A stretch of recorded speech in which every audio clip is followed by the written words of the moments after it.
Bonjour chers élèves de première année, sciences, économie et gestion. Aujourd'hui, on va commencer la troisième partie de votre programme économie générale et statistique intitulé les emplois ou les utilisations des revenus. Mais on va commencer le premier chapitre de cette partie qui s'appelle la consommation. Dans ce chapitre, on va aborder deux paragraphes. Le premier concerne la définition de la consommation et le deuxième concerne les types de consommation.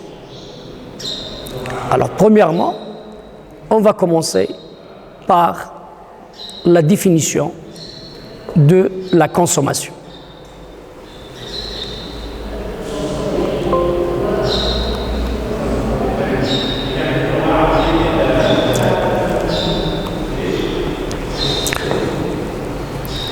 Comme toute opération économique, la consommation est une opération économique qui consiste à utiliser un bien ou un service dans le but de satisfaire directement ou indirectement un ou plusieurs besoins. Exemple, l'achat de livres par un élève de première année sciences économiques ou l'achat d'un meuble par une famille.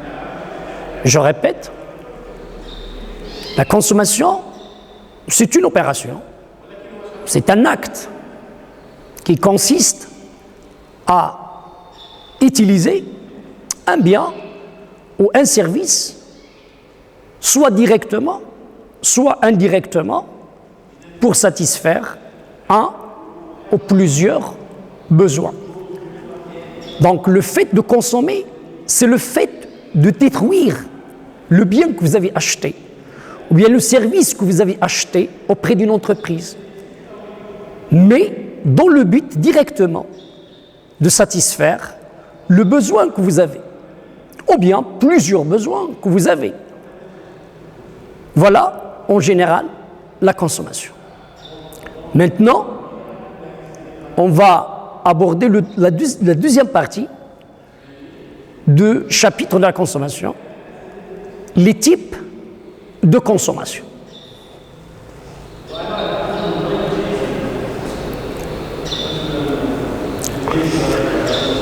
Parmi ces types de consommation, premièrement, on distingue la consommation finale et consommation intermédiaire. Et on va commencer par la consommation finale.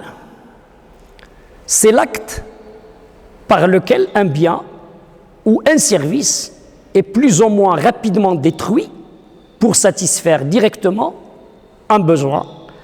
Cette consommation est réalisée par les ménages ou par les administrations publiques.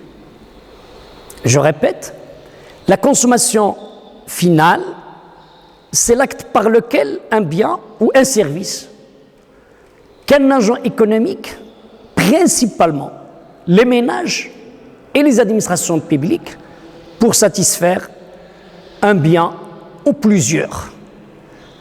D'où la consommation finale, c'est l'acte réalisé par les ménages, par exemple une famille, ou l'acte réalisé par une administration publique, que ce soit centrale, que ce soit régionale, ou que ce soit une administration locale. Par exemple, les ministères, et je prends par exemple le ministère de l'Enseignement national, ou par exemple l'Académie régionale de Marrakech-Esfi, ou par exemple la direction provinciale de Marrakech. Alors, toutes ces administrations, lorsqu'elles utilisent un bien ou un service pour satisfaire directement un besoin, ça s'appelle la consommation finale, à côté bien sûr des ménages qui utilisent cette consommation. Deuxième type qu'on va voir, c'est la consommation intermédiaire. La consommation intermédiaire, déjà le mot intermédiaire est totalement différent au mot final. Il porte sur des biens et des services intégrés au processus de production. Et lorsqu'on dit la production, alors on parle généralement des entreprises, des banques qui produisent des services, ou bien des entreprises qui produisent des biens et des services, et qui disparaissent pour être intégrés dans un produit final. Donc les entreprises achètent des matières premières, par exemple, pour utiliser dans la production d'un autre bien. Donc le fait de consommer un bien ou un service pour produire un autre bien, ou pour produire plusieurs biens, sous forme de produits finis, donc ça s'appelle la consommation intermédiaire. Voilà le premier groupe de types de consommation. Je répète, la consommation finale, c'est l'acte réalisé par les ménages et les administrations publiques, et la consommation intermédiaire, c'est l'acte réalisé par principalement les entreprises, les banques et les assurances. Deuxième catégorie ou bien deuxième type de consommation qu'on peut avoir encore, c'est la consommation finale et la consommation collective. Alors pour la consommation finale, elle est réalisée par un ménage et vise à utiliser des biens et des services marchands. Marchands, ça veut dire ce sont des biens et services qui s'achètent et qui se vendent sur le marché de biens et services. Elle est financée par le revenu des ménages. Voilà. La spécificité de la consommation individuelle, c'est que le ménage qui finance à partir de son revenu qu'il touche par mois, à partir de son revenu qu'il touche par mois, donc il finance sa consommation individuelle. Voilà. Donc on peut consommer individuellement en tant que personne célibataire par exemple, ou bien on peut consommer une consommation individuelle par famille, par ménage. Et deuxième type, c'est la consommation collective. Et lorsqu'on parle de la consommation collective, généralement on parle de la consommation d'un bien public, d'un bien collectif, des services publics rendus par l'État. Il implique plusieurs personnes à la fois et il est dispensé gratuitement ou à un prix inférieur à son coût de production. Généralement, ce sont les administrations publiques, comme j'ai déjà annoncé au départ, que ce soit centrale, que ce soit régionale, que ce soit locale, ces administrations produisent des services.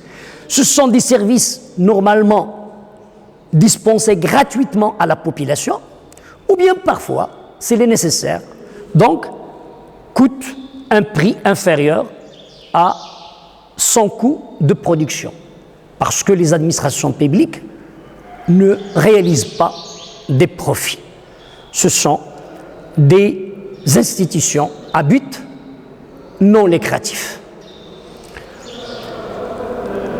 Troisième type de consommation,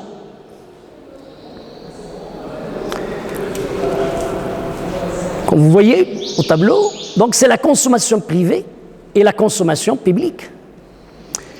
La consommation privée, déjà le mot privé, en quelque sorte, il nous emmène à parler de secteur privé.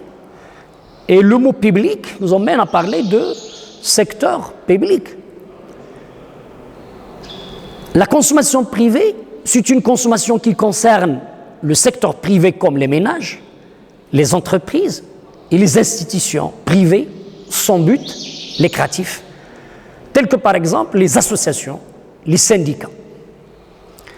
Et la consommation publique, c'est une consommation qui concerne les administrations publiques, exemple, la consommation des ministères, la consommation des collectivités territoriales, comme va par exemple la mairie de votre ville, la mairie de Marrakech. Donc lorsqu'il consomme, il consomme une consommation publique, ça veut dire des services qui appartiennent à l'État.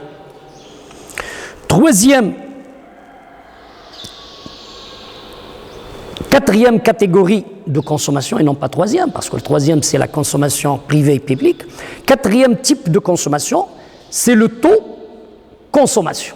Le taux consommation. Le mot auto, voilà, consommation par soi-même. Il désigne les biens et les services produits par les agents eux-mêmes pour leur propre consommation. Par exemple, un agriculteur qui produit des fruits et ces fruits-là sont consommés par les membres de sa famille. Dans ce cas-là, on dit que c'est une autoconsommation. La même chose, un conducteur de petit taxi, lorsqu'il prenne avec lui sa famille, donc c'est une autoconsommation. Un coiffeur qui rend un service aux membres de sa famille, un service de coiffure, donc ça s'appelle l'autoconsommation. Cinquième type de consommation, on va la laisser pour la prochaine fois et la prochaine capsule vidéo. Merci de votre attention, chers élèves.